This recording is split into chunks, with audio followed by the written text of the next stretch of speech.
Could you open up to Matthew chapter 5 as we continue on the Sermon on the Mount? Today's message is about the meek. And we find that in verse 5. But we're going to, just through the sermon, we're going to go over what we read before. Starting in verse 1. And it begins by saying, seeing the crowds, he, meaning Jesus, went up on the mountain. That's why it's called the Sermon on the Mount. When he sat down, his disciples came to him. And he opened his mouth and he taught them, saying, Blessed are the poor in spirit, for theirs is the kingdom of heaven. Blessed are those who mourn, for they shall be comforted. And in our verse for today, Blessed are the meek, for they shall inherit the earth. So what we're going to talk about today is world domination. How we are going to get the earth. It's going to be ours. And the route by which this is accomplished. I want to just review real quick. I believe in a sense, I've been saying this the whole time, the Sermon on the Mount is a chain, a heavenly chain. One verse is linked to the next verse. You could even call it a highway to godliness, where we started the highway with verse 3. It's the door of entrance. Blessed are the poor. And the idea of being poor is poor inside, in my spirit. There's a reality, when I see God rightly, I will see myself rightly. When I see myself rightly, I'll realize I have nothing. I have nothing in my hands to really produce favor with God, merit. I cannot earn my own salvation. In and of myself, I can't produce righteousness. I am poor. Which leads us then to the next phrase, which is, Blessed are those who mourn. And mourning is the idea that since I see myself rightly, I realize inside of me is no good thing. And in this no good thing, it should cause me to be broken in my heart. I should mourn. Well, the beautiful thing about verse 4 is, once I mourn, I really turn to God and say, God, save me from this condition of sin, I will be comforted. I will be brought back to life. I will be given forgiveness, mercy, and grace. Which leads to what I'm going to say may be the hardest part of this whole highway. It's verse 5. Verse 5 is like no other statement you'll ever find in this world. I would say verse 5 is what makes us different. Really what makes us different. Verse 4, you could say to some degree, when people are caught, they'll admit it. But verse 5 is a way I see the world, or it's the way I see my own self. My character changes.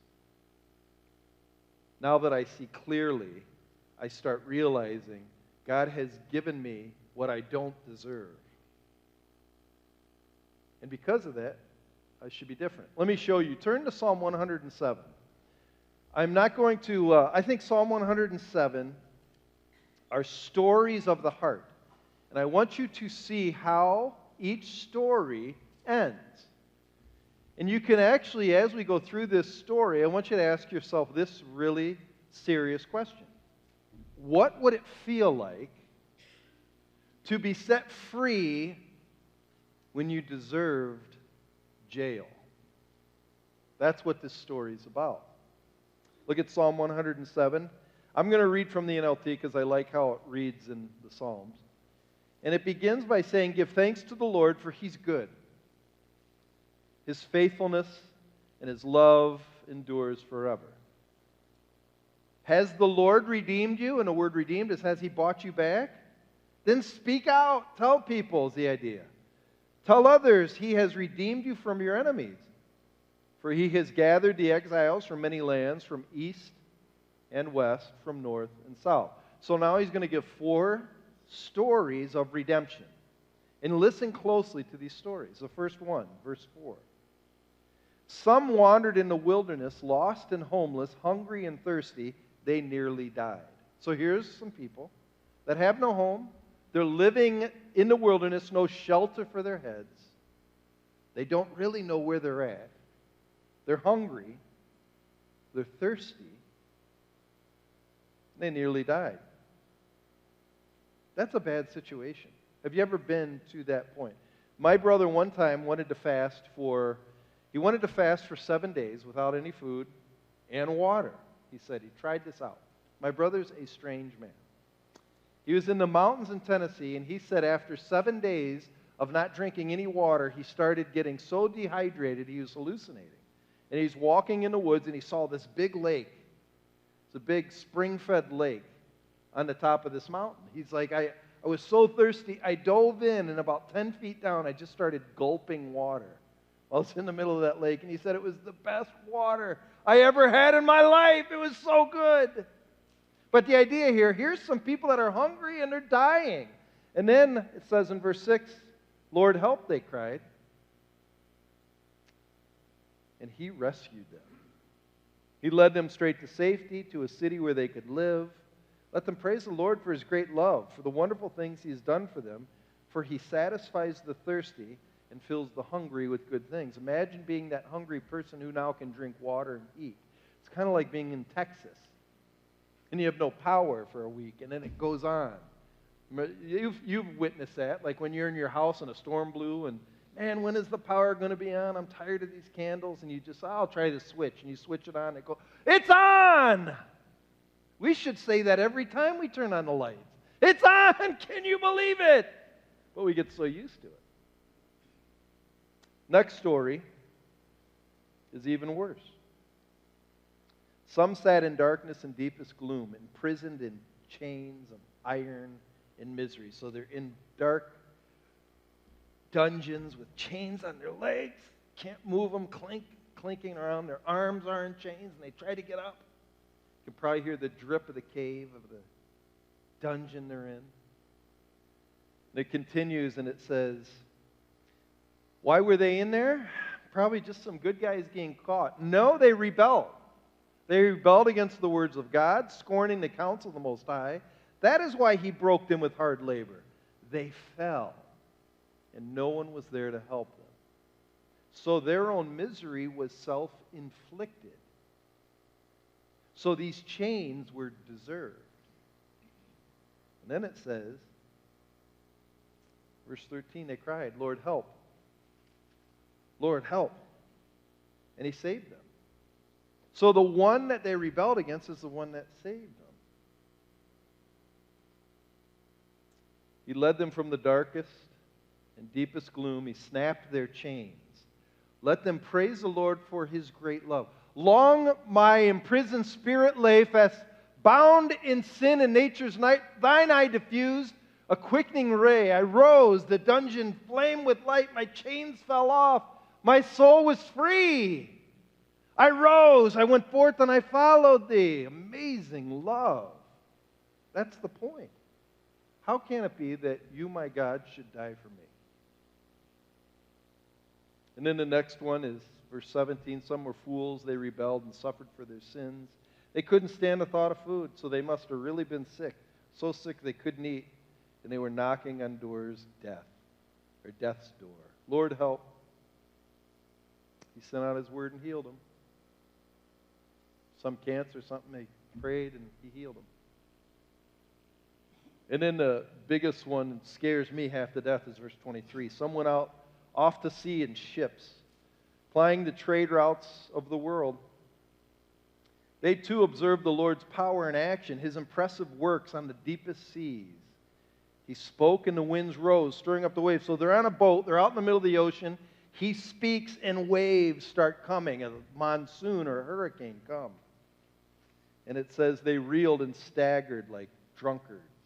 They probably were being tossed from starboard to the port side of their boat. Their ships were tossed to the heavens on top of the waves. They plunged against the depths.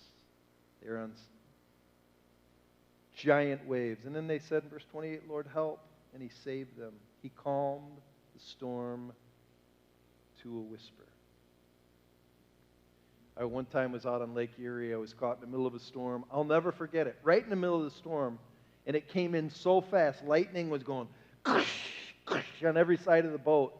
And the sail got taken by some wind that the keel almost came out. My friend who was running the boat said, we have to rip down that sail because if the keel comes out, we're sunk.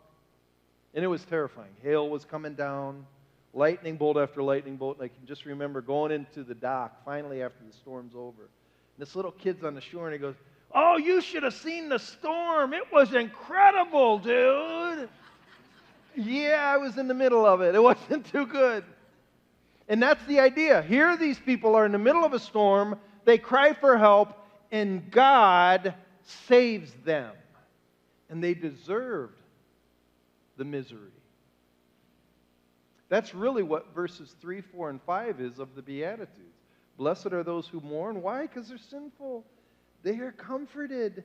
And now that they're comforted, we get to verse 5, which is we should be meek. Now we can define terms. What does it mean to be meek? Simply, it means to have a gentleness of spirit. Mild in your disposition. You're a tamed beast. You've been tamed. What do you mean you've been tamed? Well, I realize what I deserve, and I'm saved. I should be tamed. I should be bendable, moldable. I should be grateful. Say, dude, what are you complaining about? The opposite of meekness is somebody who's self-assertive. And I'm going to fight for my own self-interest. That's not a meek person. Why fight for your own self-interest when God already gave you everything? He's given you life. Can you trust Him? When you were self-assertive, it got you in chains. You are the one that ruined your life in the first place. And then the Greek dictionary, W.E. Vine, says the definition of meek is this. Listen real close. It is the temper of spirit in which we accept His dealings with us as good. And therefore, we have no reason to dispute. We have no reason to resist Him. He's the one that saved me. I'll give you an illustration of what I think meekness is. I have a dog that's a pretty big Australian Shepherd dog. I've had him for 11 years. He's a really good dog. His name's Raphael. At the age of 4, Raphael had a bad case of fleas, really bad. And so I went and I bought him some flea shampoo, and I also got him some flea powder. And I took Raphael into the bathtub, and I scrubbed him up, soaped him up, and then I blow-dried him, I'm a good master. I blow-dried him, cleaned him off, and then I put some flea powder down his back, as it says. Put him to bed in his cage, and then in about a half hour later, you could hear him thrashing. He's having a grand mal seizure in his cage, where he was throwing up, foaming at the mouth, and he urinated all over the cage, and he's just a mess. I get him out of the cage, and he can barely walk. He's staggering around, and he's half blind. So I take him into the bathtub, and he's shaking. Shaking. And I have to calm him. I'm like, you're all right, Raph, hang in there. And so I scrubbed him again, dried him off, put the flea powder on him, and a half hour later, he did the same thing. I called the vet, and the vet said, I don't know, what are you feeding him? Well, it's probably what you're feeding him. So we changed his food. Next day, did the same. I had to give him a bath. He's shaking again. But the next time he had that grand mal seizure, he went completely blind for a while. He's running into chairs, knocking around, and he was listening for my voice, and he wouldn't leave my side. So the next day, the same thing happened. 2 more times. It was terrible. I had to give him a bath each time, and he was a mess. So I figured it's probably the shampoo and probably the flea powder. So we quit giving it to him. A day later, everything was fine. His sight came back. But he changed, and he changed in this sense. He wouldn't leave my side. I didn't even need to necessarily yell at him. Whatever I said, he would do it. My kids are still they're tired of how whatever I do, he will want to be where I'm at. And so a couple months ago, they did this experiment. Joseph and Gio were on the couch, and Jasmine was in the other room. They sat Rolf in the middle of the table. They said, all right, we're all going to call him, and then, Dad, after a while, you just whistle for him. So they're like, come here, Rolf, come here. And he doesn't move. He's looking at the kids, doesn't know what to do. I'm in the chair, and all I do is go, and he instantly comes and lies down right at my feet. That's meekness. The one who cared for him at his lowest, who took care of him, won his heart. A meek person has been won over by God. They don't fight him anymore. They don't make demands of him anymore. They realize this God who sent his son to die on the cross saved me from hell. I will do anything for him. That's meekness. It's rare.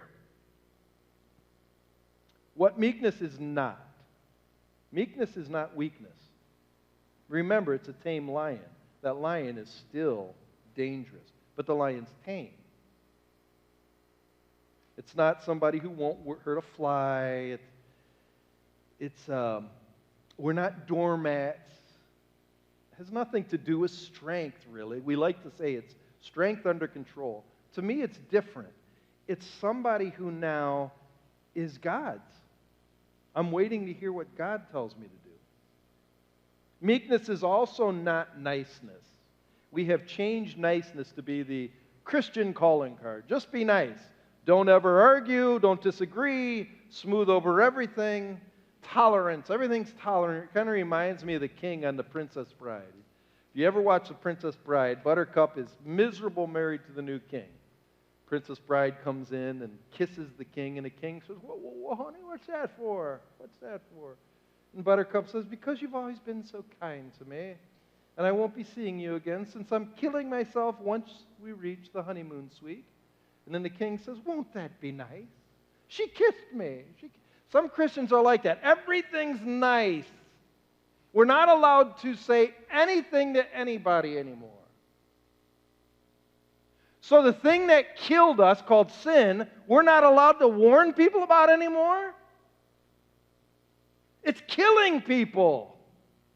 It's what got me in jail. I better say something about it.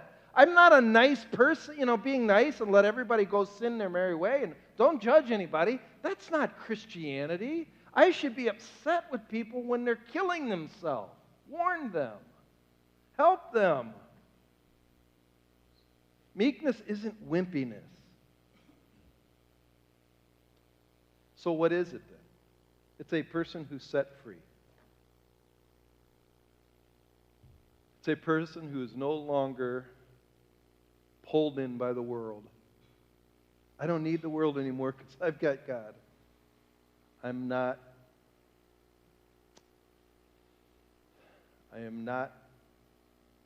addicted to my former obsessions. So you could say it like this. This is what a person who's meek is. There's no pride left. There's no pride left in a person. How can a person ever be proud when they just escaped a deserved death? And it was something that I incurred. I'll give you an illustration of what I mean by this. My brother and I just got my license probably a year before this incident. And we were going to see our cousins in Perrysville, Ohio. If you've ever been to Middle Ohio, it's hilly country over there. Loudonville, Ohio, Perrysville, Ohio. They kind of talk like that. My cousin said, Crick, come on, visit us. So my brother and I got in the Camaro and we drove, and I was driving because I had my license and it was kind of cool. And if you go to the east side of Ohio, it's very hilly. I was driving on this road called 35. And the hill was going up, and there's a slow truck going up, and I'm behind this slow truck. And it's a double yellow line.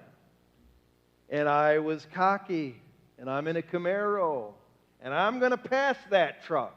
So I get to the passing, well, there was no passing lane. I get to the other lane, and I start going up the hill, and the hill starts cresting. And right when I get to the top of a hill, another truck is barreling down my lane. So there's a truck going up this way and one coming this way, and I barely passed the truck and got hit by the truck by that much on both sides. And my brother looks at me. He doesn't say anything. shakes his head. I turn on the radio, try to ignore him, and the song Amy comes on. You know that song? And all I could do is just start singing that song, Amy. Amy, what? And to me, God let me go, but I will never, ever, ever pass a truck when there's a double yellow line. I'm done with that forever. I almost died. And I find people are okay with going back to the sins they left. Why? Why are we okay and encourage people to even go in sins there? They get this identity, this new sexual expression. It's killing you. It's not pride. We have been saved from hell. And whatever God says now, I'm going to take him at face value because I trust him. Second thing about meekness, it's I now know I'm walking on undeserved grace. I'm walking in sunshine. Everything now should be gravy for me. I should be a happy, pleased. I should not be a person that fights because I've been given a world. It's mine. B.B. King once said, "It is hard to sing the blues from the back seat of a limousine." But I would even say this, it is hard to taste the wonder of grace also from the back seat of a limousine. When you're saved from disaster, grace tastes so sweet. It's sort of like when you go hungry your whole life and you're given a crumb, you're just fine with it. But for some reason, whenever we're given crumbs, all we do is complain. We're never happy anymore. And you're living on grace. There's this book. It's a heavy book. It's called The Diving Bell and the Butterfly. It's about a man who was a writer, and he had a massive stroke. And he was in such a condition of a massive stroke, all he could do is blink. All he could do is blink his eye. His whole body, it's called a locked-in syndrome. He couldn't move. And everybody thought he was brain dead, and his nurse started asking him questions. She saw he could blink one eye. So she realized he understood everything she said. So they worked up an alphabet system. A was 1 blink, B was 2, C was 3. So he started communicating to her by blinking. 1 word took about 2 minutes. And so she talked him into telling his story because he was a writer before. So he wrote this story, The Diving Bell and the Butterfly, and it took him over 200,000 blinks to write the book. And as I was reading this, I'm like, I can talk, I can write, I can walk. I should be grateful for that. Another book I read is this guy was doing some research on a person who went blind. He was blind by birth, actually, and they figured out how to reattach his retinas on both sides, and they took off those bandages, and he saw life for the first time. So the guy said, what was the first thing you saw? What amazed you more than anything? And the blind guy said, the color red. The color red. I can see the color red. Can you? And if you can see the color red, you should be grateful.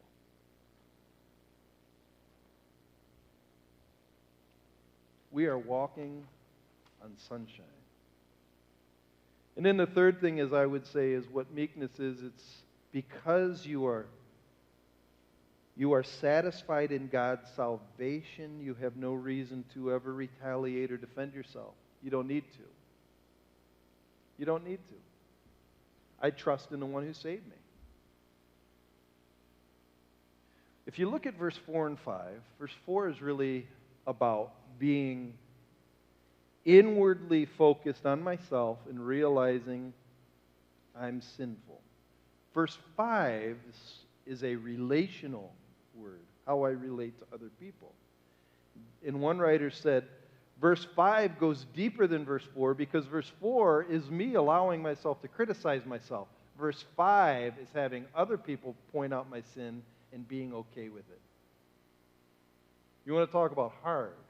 It's not hard to admit your own sin. It's hard to have other people point it out to you without retaliating.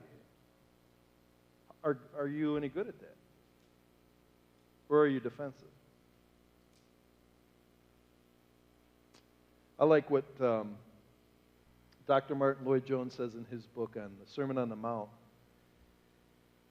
And I want you to listen really closely. He says, these are words, when I read them the first time, I didn't let them sink in. And so I've been really meditating on what I've been studying this week. And these words are incredible. We spend the whole of our lives watching ourselves, meaning we're worried. We are always focused on ourselves. When a man becomes meek, he has finished with all that. He no longer worries about himself and what other people say. To be truly meek means we no longer protect ourselves because we see there is nothing worth defending.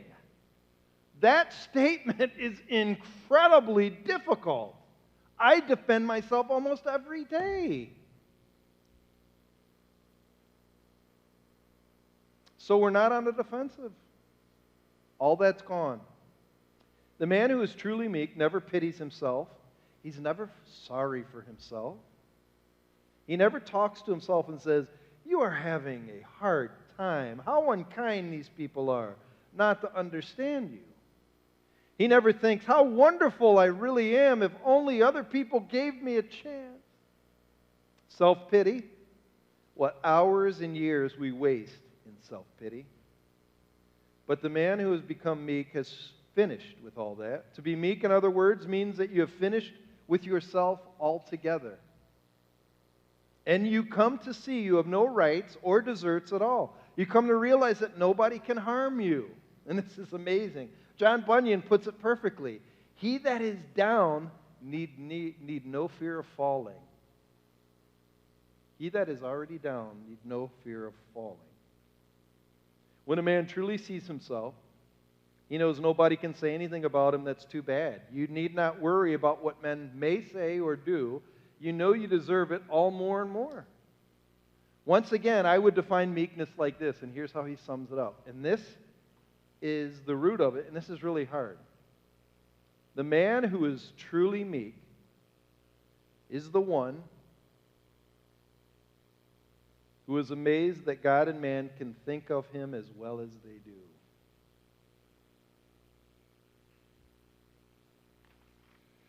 And so the result of that, verse 6, or verse 5, is blessed are the meek, for they shall inherit the earth. It's all yours. The earth is all yours. And the reason it's all yours is because you already won. When you are satisfied from just being saved, everything else is gravy, so the earth is all yours. You inherit the earth. You could say it like this: a set-free man is already satisfied. That's inheriting the earth now. I was thinking of the idea of inherit. Inherit is when somebody gives you something. So somebody that's related to you gives you something, but also you can give an inheritance on a will to somebody you don't, may not be part of your family, but you want to. People give gifts to those that they want to give them to, and usually you want to give a gift to somebody who is appreciative of that gift, not expecting it. If you ever give a gift to your kid and he's expecting gifts, and you get him a pair of $200 shoes, he's the kid that will say, "They're blue, I wanted red." All right, kid, I'm never going to give you another gift again. But if you give a toy to, like a little toy, to a kid that can't even believe it, you want to just heap the world on him. I think it's the same thing. Blessed are the meek, those who are already satisfied. God's going to give you His world. I think He's also going to do that because eternally, heaven's going to be the grand reversal, with those who are meek are going to be the rulers. Those who are least are going to be first in the kingdom. That'll be an incredible place to have people in charge who have no pride. We can't even understand that. So here's the question for you. Are you meek? Here's how you can know. How would you answer this? Do you fight for your rights? Do you expect things your way? Do you get mad at criticism? Are you grateful? Like really grateful? The 4 questions again: do you fight for your rights? Do you expect things? Do you get mad at criticism? And are you grateful? Or you could say, do you follow Jesus? Remember, here's how he lived. Though he was equal with God, he did not consider equality with God something to grasp, to take hold of. He's equal, and he let go. What are you grasping onto? Meek people let go. Meek people let God do the defense. Meek people know God has their back. If you act like this and learn to have a character like this, the earth is yours because you'll be satisfied, even right now.